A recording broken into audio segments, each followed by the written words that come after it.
Mr. Mali Fufana from Senegal, and he presents Triple GI. Welcome to our program, Zoom Africa. Thank you very much. So can you introduce yourself and what you do and what Triple GI? Yes.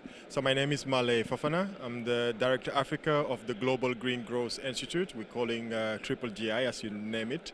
So our role is just helping member countries when it's called low carbon transition and help them to have the right strategy, policy, developing a more green economy, as well as helping them to have access to green climate fund or other type of window. That's what our job is actually. Yeah, especially when we are talking about the green growth economy. We want to know more about that. Yes. So I think basically when we say green economy is the way how we can have economic growth also by taking care of the natural capitals, right? And having less air pollution, less waste, less also more clean energy, more clean, air in a certain way. So our really mandate is how we can help the governments to have the right strategy, which is called the green strategy, but also having a social inclusion, because that's also quite important to talk about how the green economy can create more jobs, more green jobs, as well as also creating more enabling environment to help livelihood in a certain way.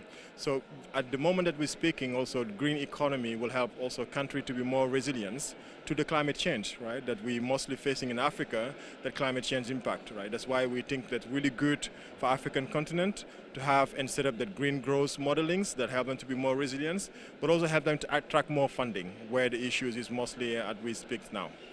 So now you said the green economy, so you will play a big role in COP27. It will take place in Egypt. Yes. So tell us the details.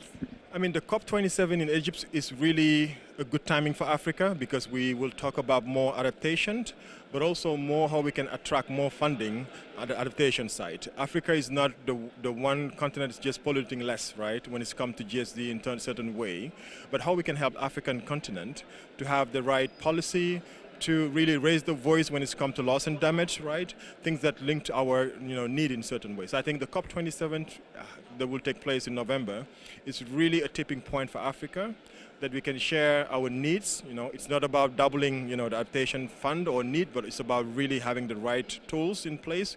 We'll talk about no less than $3 trillion that will be needed in terms of investment for Africa. So it's really good timing to raise those points and also coming with the right policy, because we will know that the public sector alone will be not able to solve the climate change issues. We have to bring private sector as well. And the way to bring it is just putting in place the right financial mechanism, the risk mechanism, so they can feel more comfortable to invest in, adaptation program mostly. How do you see the climate change in Africa now, in the African country? They're suffering a lot, right? Yes, they are suffering quite a lot, right? Suffering quite in terms of flooding, drain, food security as well. We're suffering a lot, and we are not polluting as well. So we really need to see how our continent can be more resilient, right? Adapt themselves, but also having the right tool, right investment at the national level, but also at the local level, because it's quite important as well. And that also will be a well-integrated approach, because you have to solve the poverty reduction issues, job issues, as well as having a wealthy and good livelihood. So the combination of those require really a bold, let's say, strategy that integrate climate change. That's why mainstreaming green growth is quite important, and having that conversation during the COP27 is must, right? And raising also the awareness of our decision makers how important it is for Africa to be well adapted and resilient and have the right strategy. So you will be here in COP27, right? You will be part of it. I will be part of it, yeah, and making sure that we will raise those agenda, and also making sure that the country also will have the right clear approach to, succeed in certain way on what we need for Africa in a couple of years. Yeah, thank you so much, really, to have you in our program, Zoom Africa, Mr. Mali Fofana. Thank you very much. Thank you very much again.